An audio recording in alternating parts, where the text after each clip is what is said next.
మీతో ఒక ఆట ఆడదామని మేమే డిసైడ్ చేశాం. రాకేష్, నువ్వు ఇప్పటికే చాలా ఎక్స్ట్రాల్ చేసావు. నువ్వు ఇదంతా ఎందుకు చేస్తున్నావో తెలుసుకోలేని పిచ్చోళ్ళం కాదు. చూడు, ఇది మా ఊరు. ఇక్కడ మాకు నచ్చినట్టే చేస్తాం. మాకిష్టం లేకుండా ఏది చెయ్యం. పోయి మీ ఆటలు మీరు ఆడుకోండి. Mind it. పదండి శంకర్ గారు. అదేంటి సరదాగా ఆట ఆడదాం రమ్మంటే వద్దని వెళ్ళిపోతారేంటి? వదిలేండి నీలకంఠం గారు. వీళ్ళ ముగ్గుల పోటీలు, అమ్మాయిల్ని ఎత్తుకొని తిరిగే ఆటలు ఇలాంటివైతే బాగా ఆడతారు. మగాళ్ళు అట్లా ఆడరు.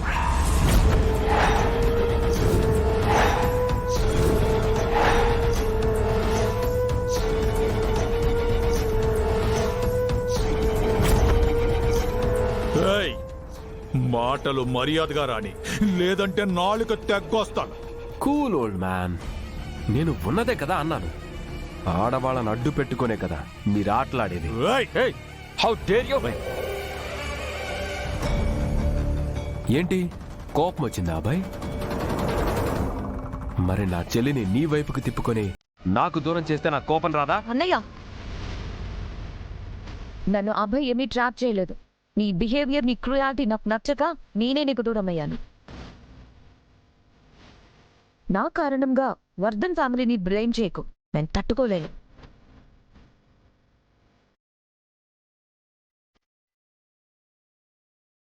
ఏం నటిస్తుందో చూడండి సార్.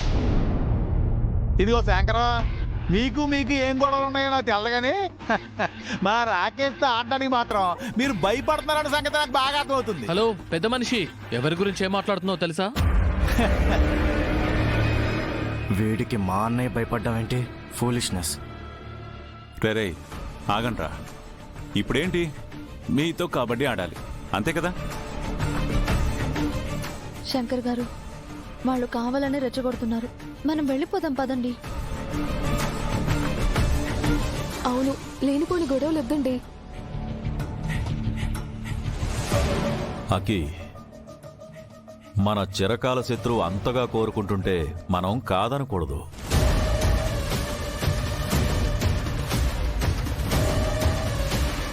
అవునకి, అసలే వర్ధన్ ఫ్యామిలీకి ఎవరు ఏమడిగినా ఇవ్వడం అలవాటు కదా. వాళ్ళు పాప మనతో పోటీ పడాలనుకుంటున్నారు. పండిద్దాం.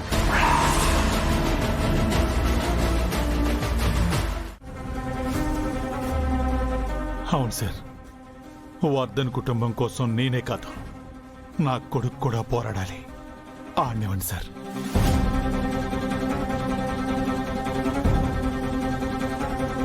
సరే, అందరూ అలర్ట్గా ఉండండి. మనల్ని ఓడించడానికి వాళ్ళు ఆడరు, గాయపరచడానికి ఆడతారు. So be careful.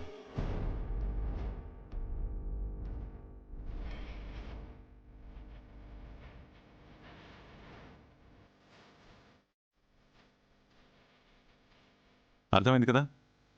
Get ready, పదండి పెడదాం.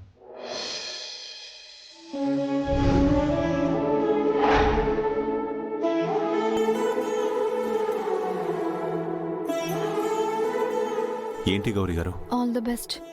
జాగ్రత్త.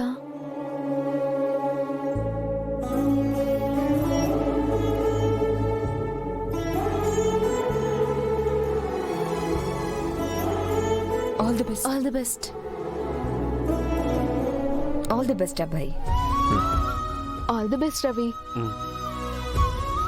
పదండి. All the best Yadagiri. పదండి.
Ready sir heads.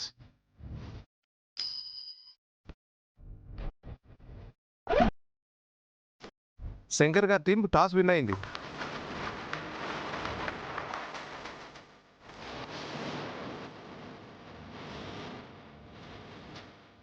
ఏంటి శంకరా, ఫస్ట్ కోతగా ఎవరిని పంపించనా?